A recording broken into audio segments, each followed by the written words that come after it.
This is Cerebral Cinema. Movies of the mind.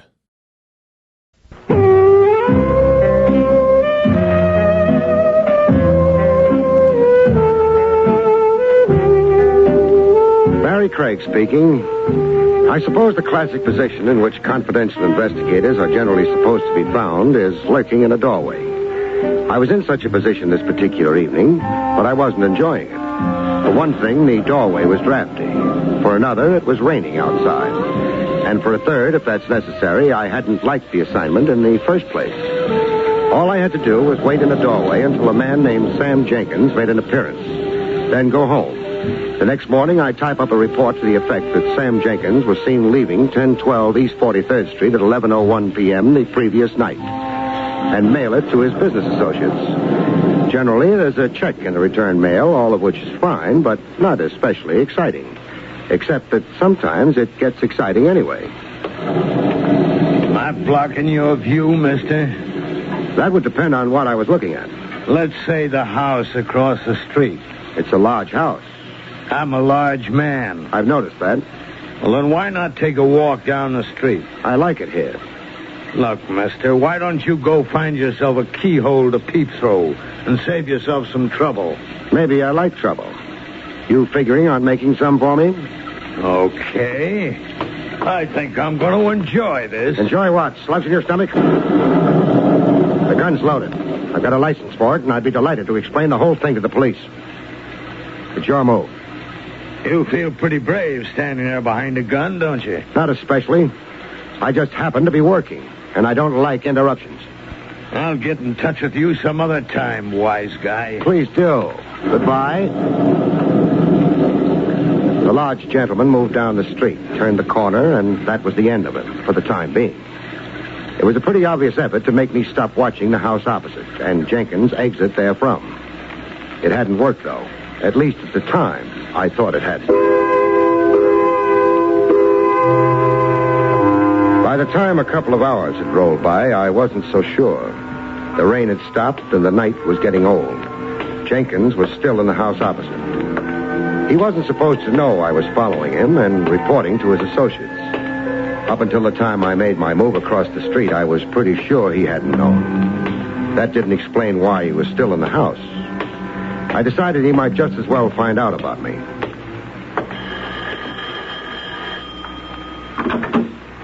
Yes? Oh, excuse me. I'm looking for a man named Sam Jenkins. That sounds like a very dull thing to be looking for. I'm a very dull type. Still, in my own dull way, I'd like to speak to Mr. Jenkins. Oh, don't misunderstand me. I've no objections to your speaking to Mr. Jenkins.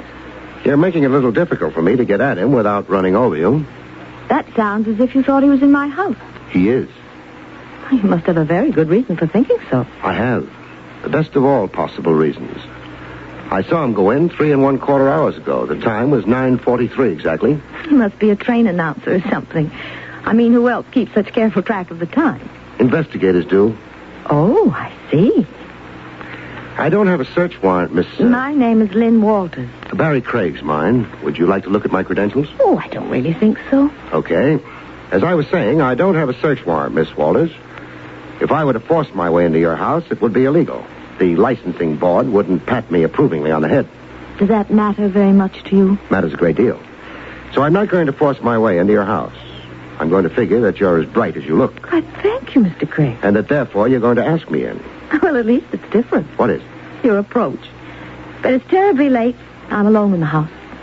My offer to show you my credentials still holds. I guess you can come in. Thanks. Now, are you going to ransack the house thoroughly, searching in every nook and cranny for, Sam Jenkins, I think you said? I said Sam Jenkins. And, of course, I'm not going to search the house. What? That little routine at the front door could have given half a dozen Sam Jenkinses time to get out through the back door. But I thought you said there was only one Sam Jenkins. All right. Then he could have left 6 times. Mr. Craig, you're losing your temper. You could say that. Also, it happens to be true. Sure, I'm losing my temper. Partially because you're a fool. I am? I can testify on oath that Sam Jenkins entered this house tonight. The fact that I didn't see him leave isn't of any great importance. I would have preferred to include it in my report to my employer, however. That's the only reason I rang your doorbell. You stalled me and gave Jenkins a chance to get out the back way. I don't mind particularly. Then why did you lose your temper? Because I'm a sucker for pretty women. I like to think that their lives are as clean and as clear as their skin and eyes and hair. A very pretty speech, Mr. Craig. Yeah. And the funny part of it is I mean it. Good night, Miss Wallace. Wait. I never thought very highly of men in your particular profession, Mr. Craig. That's okay. Neither have I. But I suppose it can be an honest and decent job. I try to make it so. Suppose Sam Jenkins were here, and you reported him. Would that be very bad? For whom? For Sam? According to the story furnished me with my fee when I accepted the job, Sam Jenkins' partners suspected that he was releasing confidential information about the firm's operations, releasing them to people who would then be able to compete unfairly with the firm to which Jenkins belonged. According to further information given me, you were one of those people. Jenkins' associates wanted to be sure, however, that he was in contact with you before proceeding to take whatever steps they would then deem necessary. They can be sure now. Suppose I told you that it wasn't quite that simple, Mr. Craig. I'm afraid I wouldn't believe you. Because you think I'm a liar? Because I always believe a client until I'm forced to think otherwise. I can force you to think otherwise, Mr. Craig, by telling you what's really behind all this. That's up to you. I'm not asking. I understand. Mr. Craig, Sam's partners are two men named Griffiths and Swenson. Sam owns half the firm. They own the other half.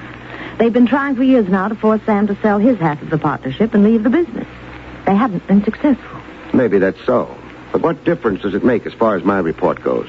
The reason they want that report is because Sam Jenkins is married. His wife is a very jealous woman. If you turn that report into them, they'll take it to his wife, or perhaps they'll threaten to unless Sam sells out. I don't handle divorce cases. Well, Griffiths and Swenson must have known that. That's why they told you the story they did. You can prove this? It's true, but how can a thing like that be proved? Good night, Miss Wallace. You're going to send the report in? So far tonight, 2 people have tried to stop me from reporting on Jenkins. Yourself and... Myself and who? He didn't give his name, but he was a large man. Maybe 6'2", broad-shouldered, dark-skinned, light eyes, gray maybe, or blue. He wore... Miss Wallace. She fainted. It was a genuine faint. She hit the floor solidly. I tried to get her out of it by shaking her a bit, but it didn't work. A little first aid would be necessary. I'd need water. It was a fairly large house. I had a little trouble finding the kitchen. Finally, I found it. I found something else, too, though. Sam Jenkins. But a Sam Jenkins who wouldn't walk through any more doorways because he'd walked through the last one into death.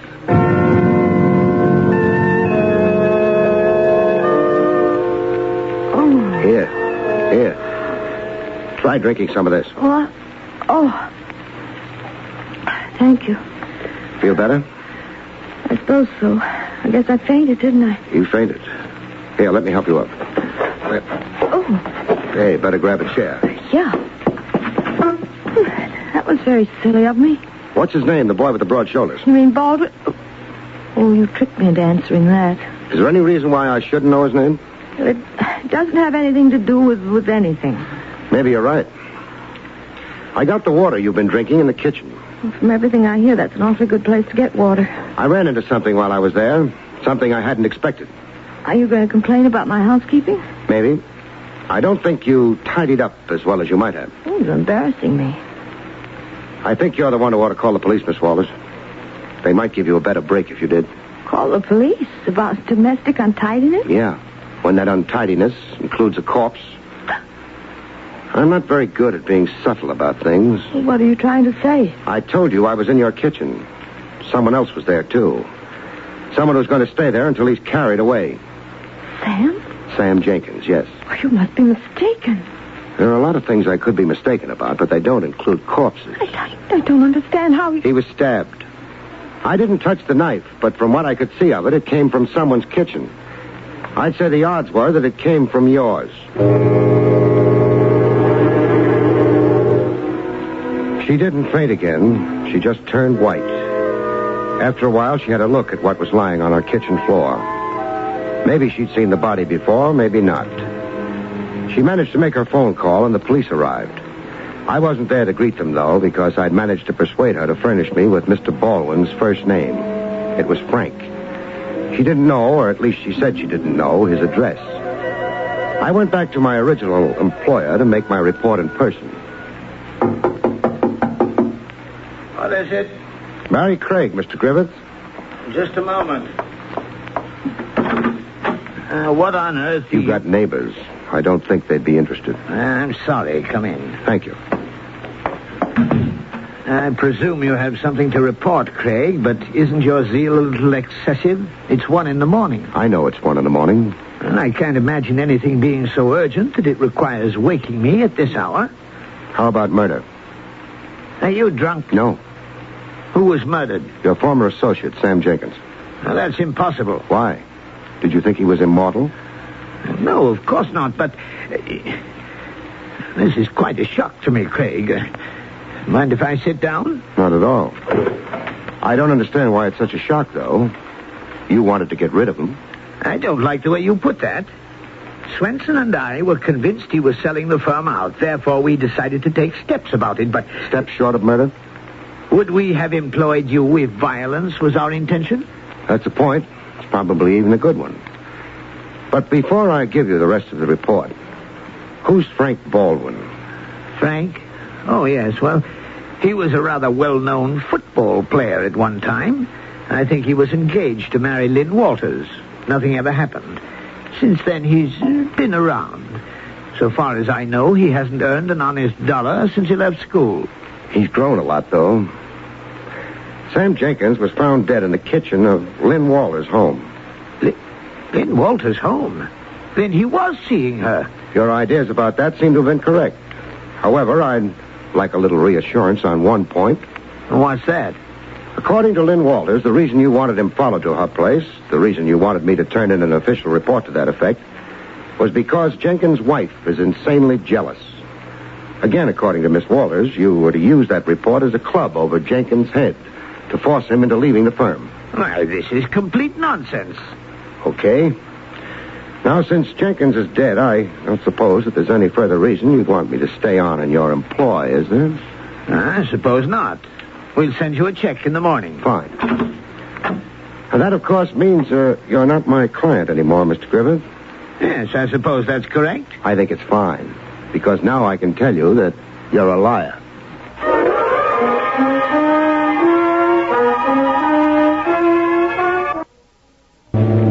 I didn't slam the door behind me, but I left. I didn't report to Swenson either. Griffiths would take care of that. I went looking for a man named Frank Baldwin, who hadn't earned an honest dollar for years. A man who at one time had been engaged to Lynn Wallace and might still be in love with her. A man who had known that the front door of her house was being watched, and who might have checked on the back door, the one that led to the kitchen. Hello, Baldwin. Oh. Number 6 ball in the side pocket. Hey, that was a nice shot. Thanks. Also proves you've got nerves of steel. Look, run away. You annoy me. I'm just beginning to annoy you, Baldwin. Don't you want to know how I found out your name? I'm not interested. You should be. When old girlfriends start talking about a man... What old girlfriend? Lynn Wallace. She told you my name? Lynn wouldn't have done that. Maybe not, under ordinary circumstances. But a girl who suddenly discovers herself to be supplied with a corpse in the kitchen is likely to lose her head. What are you trying to give me? A bad time. How am I doing? You still got that gun? I've got it, but it's in my pocket now. I'm not working, you might say. Let's go for a walk, huh? Sure. Oh, leave your cue stick here, though. I'm terribly absent-minded. Come on. Kind of late, isn't it? Depends on the hours you keep. Listen, I gotta know.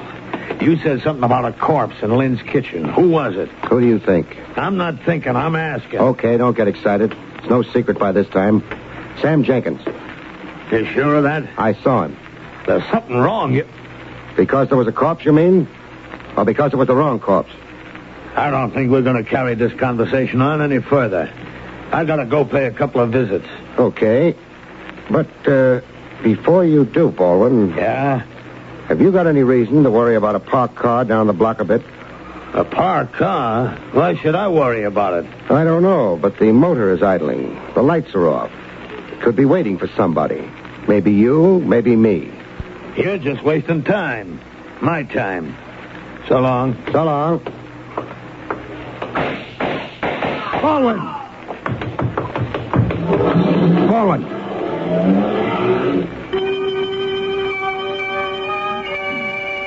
He could be paged from now to doomsday, Mr. Baldwin, but he wouldn't answer. Mr. Baldwin hadn't known it, but he had a lot to worry about. Now he had no more worries. A half-dozen bullets had cut him almost in half.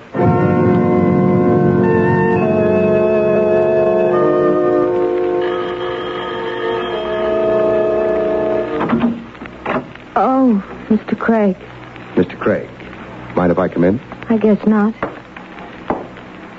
After tonight, I very much doubt I'll ever mind anything again. We'll get over it. That is, if you haven't been going around killing people. I didn't kill Sam. Wait, you said people. Does that mean... Yes. It means someone else has been killed, too. I hope it comes as a surprise to you. Well, of course it does. I don't even know who... Who was it? Judging from all indications, Sam Jenkins was a boyfriend of yours. He was a friend. All right, we'll accept that version for the time being. You had another friend at one time. Frank Baldwin? Yes. This doesn't seem to be a very good season for friends of yours. You mean it was Frank who died? Let's not be delicate. I mean it was Frank who was murdered. I suppose I should react more strongly to that. I can't. I'm completely numb. If that's the truth, I think you ought to hire yourself a detective. You're going to need one. Why? Sam Jenkins was killed in your house at a time when you could have been alone with him. Frank Baldwin could have been killed by anyone. Perhaps it's only a coincidence that he died on the same night that Sam Jenkins did. The district attorney is likely to start brooding about that and decide it isn't a coincidence at all. And I can't pretend I don't understand what you're saying. I can't pretend that I care very much either. Were you in love with Jenkins? I've already told you he was a friend, a good friend, but nothing more. In that case, tomorrow morning we'll find you feeling a lot different. Hire me for tomorrow morning, huh? Well, all right. But why are you so insistent? You need the work? No, but I've been used in this thing. I don't like being used. I need the standing that having you as my client would give me. Let's say the fee will be $1 per day, no expenses. That's very cheap. I don't think it's going to take very long. Now tell me that you didn't kill Jenkins and Baldwin again, please. I didn't kill Sam Jenkins. I didn't kill Frank Baldwin. Thanks. You know what the funny part of it is? What? 99 people out of 100 would be sure that you're lying. I think you're telling the truth. I left. I had a couple of calls to make. I didn't think either of them would take very long. At the salary I was working for, I couldn't afford to let them.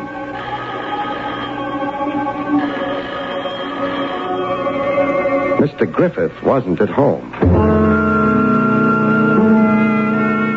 It was kind of late for a dignified gentleman like Griffith to be abroad, especially in view of the fuss he'd made when I waked him earlier. Then I thought that perhaps tender solicitude had touched his heart. Perhaps he had gone to console Sam Jenkins' widow. I decided I'd go help him.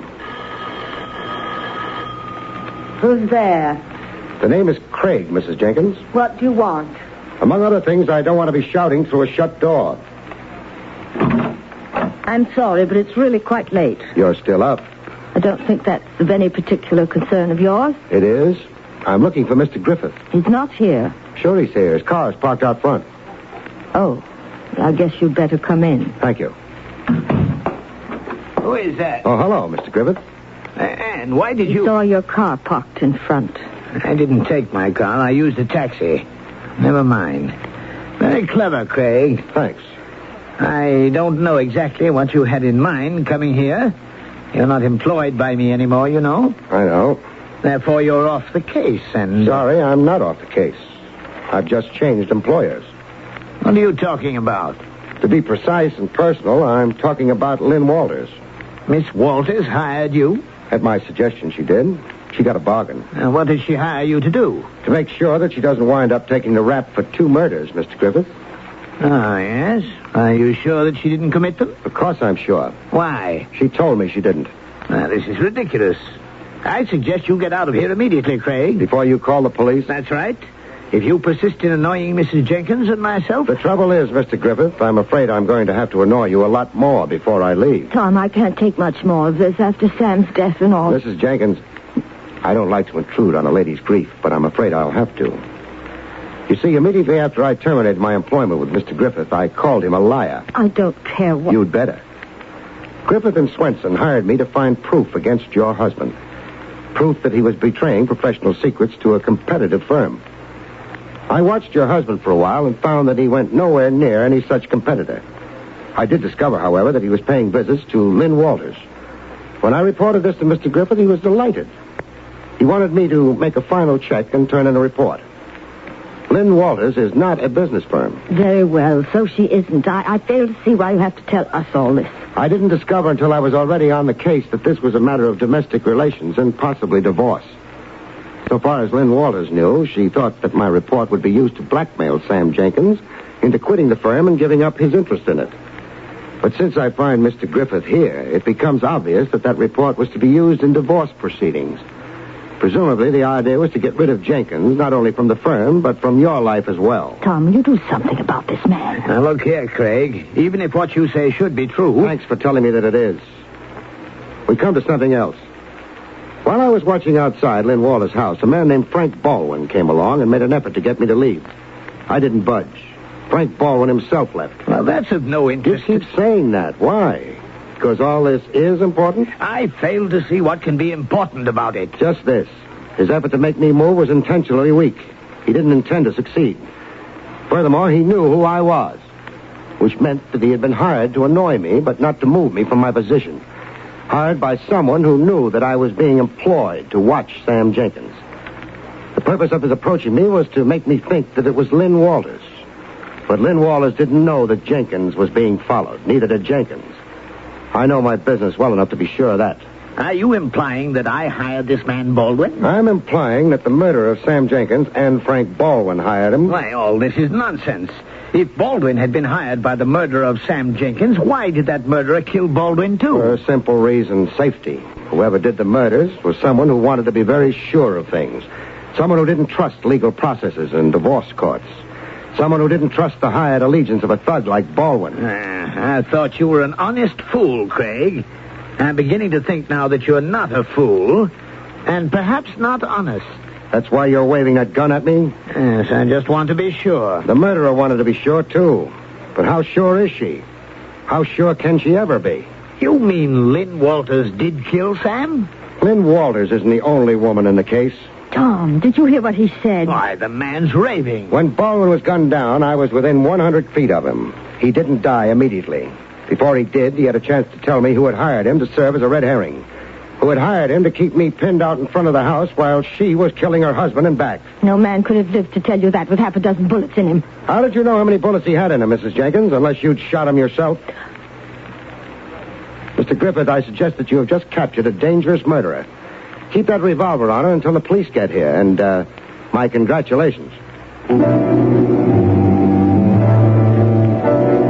I wasn't particularly happy about the case. I never am when it's a question of murder. No matter how well justice may be served, people have died.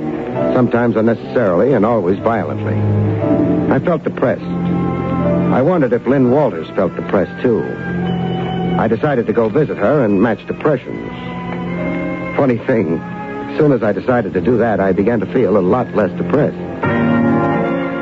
Cerebral Cinema hopes you have enjoyed this movie of the mind.